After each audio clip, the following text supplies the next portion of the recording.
I am Christine Joy D. Tagyam. I would like to explain what is ridge counting. Ridge counting. Counting of ridge between delta and core of a loop. Ito ay nakatuon lamang sa loop. So, pag sinabing loop, ito ay tinatawag na radial and ulnar. So, mayroong example dito. Sabi kasi sa ridge counting between delta and core of a loop. Ibig sabihin, ika-count natin lahat ng interviewing ridge na dadaanan ng ating pagbibilangan. So, bibilangan natin ngayon yung tinatawag na 17 counts. So, eto siya. 1, 2, 3, 4, 5, 6, 7, 8, 9, 10, 11, 12, 13, 14, 15, 16, 17. So, hanggang dito lang siya. Hindi na natin isasama si core. Dahil ang sabi, between delta and core lang siya. So, sa rules in ridge counting, may tinatawag yung rules in ridge counting. So, bibigyan natin sila ng 1 ridge count kapag ang mga dinaanan nila ay island, dot, short ridge, long ridge, and abrupt ending ridge. And 2 counts naman kapag dumaan sila sa ridge enclosure, meeting of 2 ridge, and bifurcation. So, ayun lang. Sana may natutunan kayo and thank you. Good day everyone, my name is Jeremy Pangilinan. Today I will discuss about short ridge, bifurcation, and ending ridge in ridge counting. The first one is short ridge. Short ridge is that ridge travel a small distance and then ends. The next one is bifurcation. Bifurcation is a pointing a finger image at which two ridges meet. Bifurcation have the appearance of branch point between curved lines when a set of finger image is obtained from an individual number of minutae is recorded for each finger. The next one is ending ridge. Ending ridge is defined as the point where a ridge ends abruptly. A ridge bifurcation is defined as the point where a ridge fork or diverges into branch ridge. Collectively, these features are called minutae. My name is Reyes Rabisi. Discuss the ending bridge, dot island, and core. Ending bridge. It's a point where bridge terminates or ends.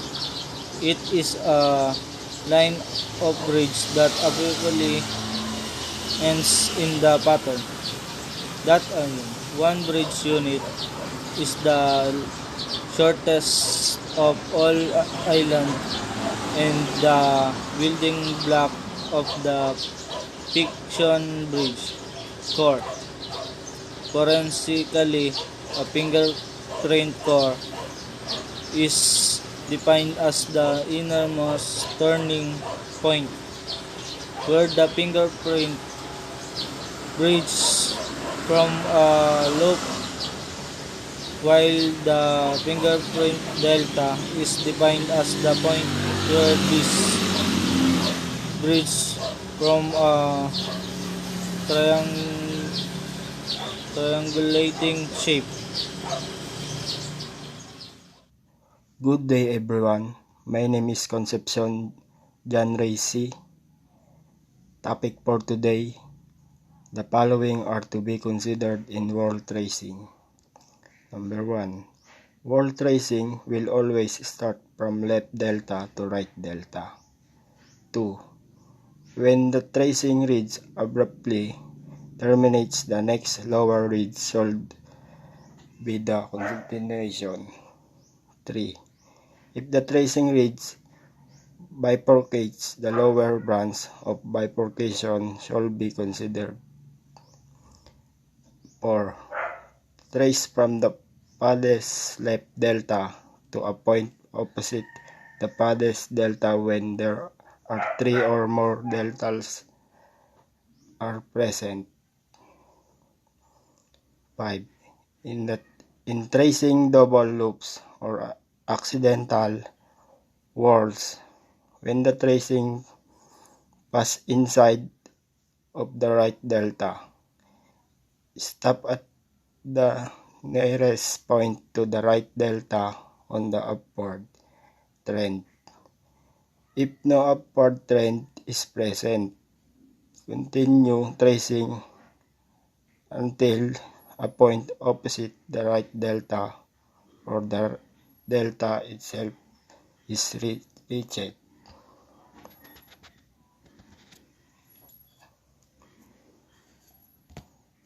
Hello everyone, I'm Obado Eloisael and I'm going to discuss what is inner world. Inner world is when the tracing ridge goes above or inside to the right delta and it has a ridge count of 3 or more intervening between the tracing ridge and the right delta. It is called inner world. Kung mapapansin nyo, meron tayo ditong left delta and here and the right delta. And at itong linya na to ang ating tracing ridge. At ito yung line niya, di ba? Ito. Tapos tumapat siya sa ating right delta here. So, bibilangin natin yung ridges niya or yung the intervening ridges. So, 1, 2, 3. So, we have 3. At gaya nga ng sabi ko kanina, ang inner wall, kailangan may 3 or more ridges or 3 intervening. And since meron tayong tatlo, matatawag natin siyang inner wall. Basta tatandaan nyo lang guys, sa inner wall, we need 3 or more ridges above or inside the right delta para matawag natin siyang inner wall. Hello everyone, I'm Santiago Arian G, and I'm going to discuss the outer world. Outer world, when the tracing ridge goes below to the right delta and it has a ridge count of 3 or more intervening between the tracing ridge and the right delta, it is called outer world. This a kind of whirl type of pattern. As you notice, this is left delta. And this is a right delta.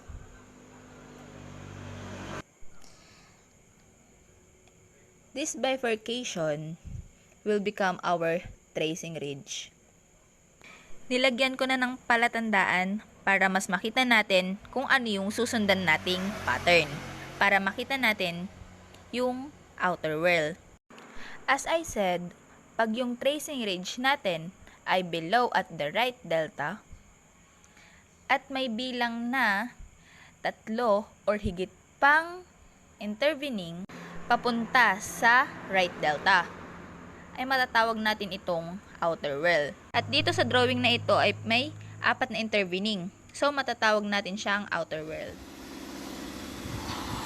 Good day everyone. My name is Christine Sayric B. Nunez. My name is Timpa Rose Tolentino SP. And we are here to discuss what is meeting world.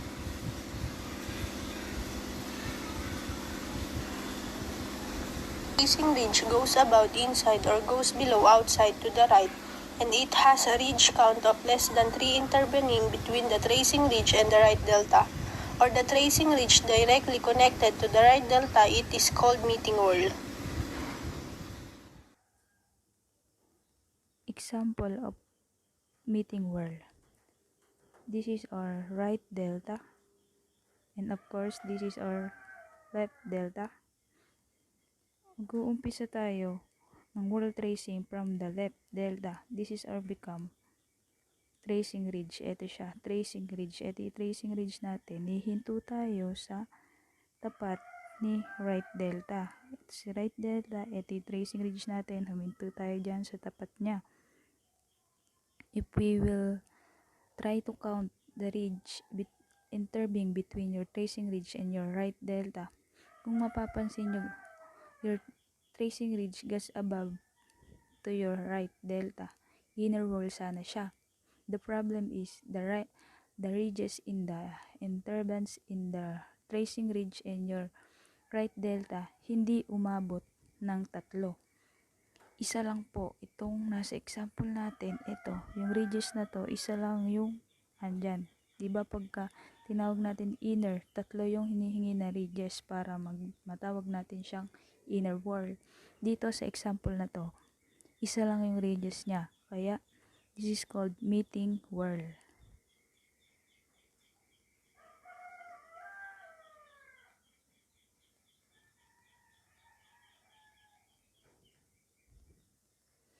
So, proceed tayo sa example number 2. This is your left delta. And of course, this is your right delta. This is your tracing ridge because this is your left delta. Ito siya. Hihinto ulit tayo sa tapat ni right delta. If you observe your tracing ridge, it goes below to your right delta. Tatawagin sana natin siyang outer wall sana siya. The problem is if you count the intervening ridge between your tracing ridge and your right delta ay iisa. Ito siya.